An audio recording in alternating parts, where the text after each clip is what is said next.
Quality പ്രൊഡക്ട്സുകളുമായി നിങ്ങളുടെ വീടുകൾ ആകർഷകമാക്കുവാൻ Ethan glass and plywoods.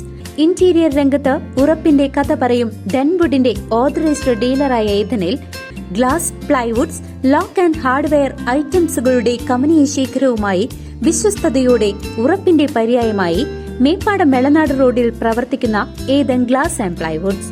Attoor Sree Karthyani Bhagavathi ക്ഷേത്രത്തിൽ പുനഃപ്രതിഷ്ഠാ ചടങ്ങുകൾ ഇന്ന് നടന്നു. നൂറുകണക്കിന് ഭക്തജനങ്ങളുടെ സാന്നിധ്യത്തിൽ ചടങ്ങുകൾ ഭക്തിസാന്ദ്രമായി.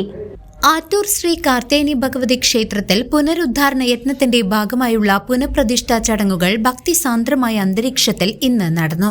ഫെബ്രുവരി 20 ആരംഭിച്ച നവീകരണ കലശ ചടങ്ങുകളുടെ ഏറ്റവും സുപ്രധാനമായ ഘട്ടത്തിനാണ് ഇന്ന് ക്ഷേത്രസന്നിധി സാക്ഷ്യം വഹിച്ചത്.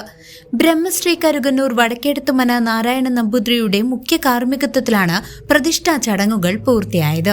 ഇന്ന് രാവിലെ 11:10 11:31 ഇടയിലുള്ള ഇടവം രാശി മുഹൂർത്തത്തിൽ നടന്ന പുനഃപ്രതിഷ്ഠാ കർമ്മത്തിന് സാക്ഷ്യം വഹിക്കാൻ നാടിന്റെ നാനാഭാഗങ്ങളിൽ നിന്നുമായി നൂറുകണക്കിന് ഭക്തജനങ്ങളാണ് ക്ഷേത്ര സന്നിധിയിലേക്ക് ഒഴുകിയെത്തിയത്.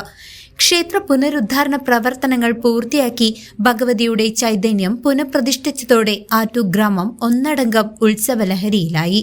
10 ദിവസം നീണ്ടുനിൽക്കുന്ന വിപുലമായ താന്ത്രിക ചടങ്ങുകൾ വരും ദിവസങ്ങളിലും തുടരും. മാർച്ച് 2 തീയതിയാണ് നവീകരണ കലശ ചടങ്ങുകൾ സമാപിക്കുന്നത്. News desk CCV.